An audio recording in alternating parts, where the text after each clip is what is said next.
Hello friends, good morning. Welcome back to my channel Niru's world.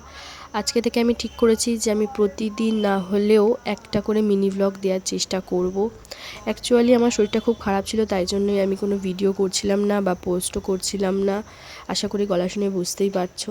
তো আমি এখানে সকালবেলা উঠে বাইরে বেরিয়ে একটু ঘুরছিলাম, আমার খুব ভালো লাগে অ্যাকচুয়ালি। তো এখানে একটু হাঁটছিলাম আর দেখছিলাম বাস আসছে কি না, কারণ প্রত্যেক দিন সকালে আমি এখানে দাঁড়িয়ে থাকি কলেজে যাওয়ার জন্য। তারপর একটু ব্রাশ করে ফ্রেশ হয়ে নিলাম, নিয়ে মায়ের কাছে চলে গিয়েছিলাম, দেখছিলাম মা কী রান্না করছে। তো আজকে বৃহস্পতিবার, তাই জন্য সবই নিরামিষ। এখানে বাঁধাকপির চচ্চড়ি রান্না হচ্ছে, আর আই গেস এটা কচু ছিল। আমি অতটা খাই না, তো আমি জানি না ঠিক। আর এই গাছটা দেখতে পাচ্ছ যে এত সুন্দর, এটা আগে ছিল না, কারণ এটা একদম জল না দেওয়ার কারণে শুকিয়ে গিয়েছিল। আর রোজ জল দেওয়ার পরে এই অবস্থা, তো বুঝতেই পারছো যে মানুষের যত্ন নিলে জিনিসটা কীরকম পরিণতি হতে পারে।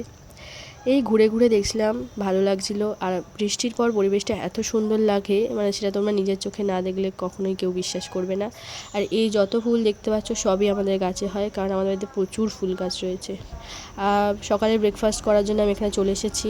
আমি ডেলি সাধারণত এমনি ওটস খাই, তো এই কদিন হচ্ছে আমি প্রোটিন ওটসটা খাওয়া শুরু করেছি। আর এটা আমি টক দই দিয়েই খাই, আর যে কোনো কিছু ফল থাকলে সেটা দিয়ে খাওয়ার চেষ্টা করি, সেটা আম হোক বা কিছু। তো কালকে রাতে মা আম এনেছিল, তো সেটা আম দিয়েই খাবো বলে আমটাকে ধুয়ে নিচ্ছিলাম।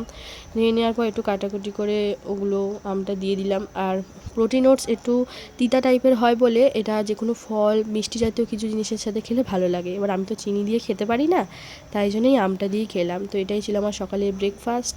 আর মা এখানে কাজে চলে আসলো, তাই টাটা করে দিলাম। তো তোমরা জানাবে ভিডিওটা কেমন লাগলো। বাই।